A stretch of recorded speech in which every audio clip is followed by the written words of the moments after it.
हर हर महादेव, श्री शिवाय नमस्तुभ्यम। दोस्तों, जय माता दी। आज हम बात करने वाले हैं कि जो भी लोग कलश स्थापना करते हैं, 9 दिन का व्रत रहते हैं, 9 दिन का व्रत जो भी दिया प्रज्वलित करते हैं, अनुष्ठान करते हैं, तो वह किन किन बातों का ध्यान रखें, क्योंकि अनुष्ठान तभी करें जब उसका पालन कर सके, नहीं तो आपका अनुष्ठान वह विफल हो जाता है और माता रानी अप्रसन्न हो जाती हैं। तो कुछ बातों का विशेष ध्यान रखिएगा। आज हम उसी पर बात करने वाले हैं। जो मेरे चैनल पर नए आए हैं वो मेरे चैनल को सब्सक्राइब कर सकते हैं। वीडियो पसंद आने पर वीडियो को लाइक शेयर कमेंट अवश्य करिएगा। तो चलिए हम वीडियो की शुरुआत करते हैं और जानते हैं कि 9 दिन का जब हम व्रत अनुष्ठान करते हैं तो हम किन किन बातों का ध्यान रखें। तो सबसे पहले जब भी हम कोई अनुष्ठान रखते हैं, 9 दुर्गा का पाठ कराते हैं या कलश स्थापना करते हैं, 9 दिन का व्रत रहते हैं, तो हमें कुछ 9 दिन में कुछ पालन करना चाहिए, घरेलू पालन भी करना चाहिए। जैसे कि सबसे पहले साबुन तेल, जो भी कलश स्थापना कर रहा है वह स्वयं फॉलो करेगा इस चीज़ को कि उसे साबुन तेल बिल्कुल नहीं लगाना चाहिए 9 दिन तक, और अपने बालों को नहीं धुलना चाहिए। जैसे औरतें अगर अनुष्ठान करती हैं तो अपने केस को बिल्कुल नहीं धुलें 9 दिन तक, साबुन शैम्पू का उपयोग ना करें। और वहीं अगर आदमी हैं घर के, अगर जेंट्स हैं, तो वह दाढ़ी और मूंछ को बिल्कुल शेविंग नहीं करना चाहिए उनको 9 दिन तक, क्योंकि 9 दिन तक कोई भी आप जैसे कुछ भी मतलब इस तरीके का काम करने से आपके माता रानी प्रसन्न नहीं होंगी और आपका पूजा विफल होगा।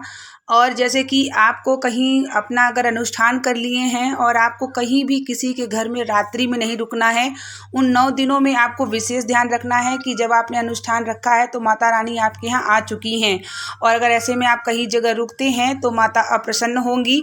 इसलिए जो अनुष्ठान किया है, परिवार का कोई सदस्य नहीं, जो अनुष्ठान किया है वह बिल्कुल कहीं बाहर नहीं जाएगा और ना ही बाहर का कोई चीज़ ग्रहण करेगा या किसी के घर का ग्रहण करेगा। वह अपने घर का ही जो भी कुछ खाना होगा खाएगा। तीसरी चीज़ खाने से लेकर के है, अगर आप रसोइयाँ में खाना बना रहे हैं या मीठी चीज़ बना रहे हैं तो इस प्रकार विशेष ध्यान दीजिएगा कि अपने रसोइया घर को साफ सुरक्षित रखिएगा। लहसुन प्याज को बिल्कुल आप नहीं यूज़ करेंगे अपने 9 दिन पूजा पाठ के दरमियान। कोई घर का भी सदस्य है तो उसे भी नहीं बना के देना है, क्योंकि लहसुन प्याज तामसी में माना गया है। तो लहसुन प्याज का कोई सेवन नहीं। अगर आपके परिवार में कोई सदस्य है वह अगर मांस मछली खाता है तो वह बिल्कुल नहीं छुएगा, ना तो उसको खाएगा। इस तरीके से कुछ बातों का हमें ध्यान रखना है। सायंकाल में हमें झाड़ू नहीं लगाना है, आपको ब्रह्म मुहूर्त में उठना है। ऐसे कि आप कभी भी सुबह देर से उठते हैं, लेकिन अगर आपने 9 दिन का अनुष्ठान किया है तो आपको ब्रह्म मुहूर्त में उठना है और स्नान करके सूर्य नारायण को जल समर्पित करने के बाद माता रानी की पूजन करनी है। सुबह शाम आपको आरती करना है। अगर आपने 13 अध्याय का पाठ करने को सोचा है, संकल्प किया है, तो आपको 13 अध्याय का पाठ 9 दिन तक करना है। उसके बाद आपको कुछ भी, जैसे कि आप जो भी 9 दिन पहले दिन जो भी आप प्रसाद ग्रहण करते हैं, जैसे कि अगर आप व्रत हैं जो ग्रहण करते हैं वो पूरे 9 दिन आपको फॉलो करना है। जैसे कि अगर आप सेंधा नमक खाते हैं तो सेंधा नमक खाइए। अगर आप मीठा खाते हैं पहले दिन से 9 दिन तक तो आप मीठा ही खाएंगे, नमक का सेवन नहीं करेंगे। जैसे कि पहले दिन से जो नियम करेंगे वह आपको 9 दिन तक नियम करना है। उसके बाद 9वें दिन में आपको कन्या का भोजन अवश्य कराना है, हवन करना है। और इस प्रकार से माता रानी की छोटी छोटी चीज़ों पे जब अनुष्ठान करते हैं तो अवश्य ध्यान करिए, क्योंकि जब हम अनुष्ठान करते हैं तो माता रानी आपके घर में आई होती हैं। तो आप साफ सुरक्षित घर को रखिए, अपने द्वार को साफ सुरक्षित रखिए, क्योंकि माता लक्ष्मी आपके घर में प्रवेश करती हैं। तो आपका जो मेन द्वार है, अगर जूते चप्पल बाहर इधर उधर बिखरे रहते होंगे तो उन्हें अच्छे से सुरक्षित ढंग से रखिए। और प्रतिदिन सुबह शाम आप घुंघरू लोहबान अवश्य सुलगाइए, पूरे घर में दिखाइए, माता रानी को दिखाइए।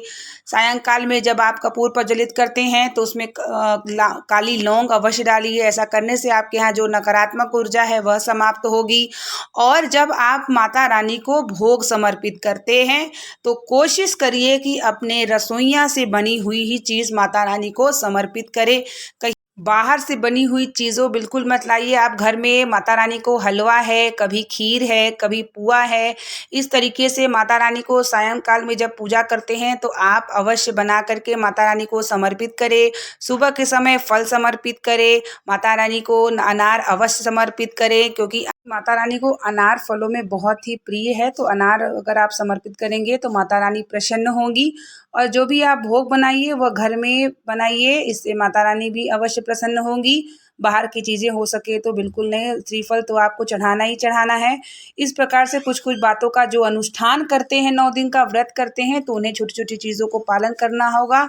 ऐसा करने से माता रानी अति प्रसन्न होंगी और आपके घर में सुख समृद्धि प्रदान करेंगी। लेकिन वही अगर छोटी-छोटी ये सब जो मैंने गलतियाँ आपको बताया है अगर आप करते हैं, तो आपका 9 दिन का जो भी अनुष्ठान है वह पूर्ण नहीं माना जाएगा। माता रानी आपकी पूजन को स्वीकार नहीं करेंगी और इस तरीके से आपका पूजा स्वीकार नहीं होगा तो आपकी मनोकामना भी अधूरी रह जाएगी। तो विशेष ध्यान दीजिएगा कि अगर आप 9 दिन का संकल्प लेते हैं तो माता रानी की पूजन में कोई गलती नहीं करें और माता रानी की इसी प्रकार सेवन करके उनकी पूजन करें और माता का आशीर्वाद प्राप्त करें। कैसी लगी मेरी वीडियो की जानकारी आप लोग कमेंट में अवश्य बताइएगा। मिलते हैं नेक्स्ट वीडियो के साथ, नेक्स्ट जानकारी के साथ। तब तक के लिए आप लोगों को श्री शिवाय नमस्तुभ्यम। हर हर महादेव, जय माता दी।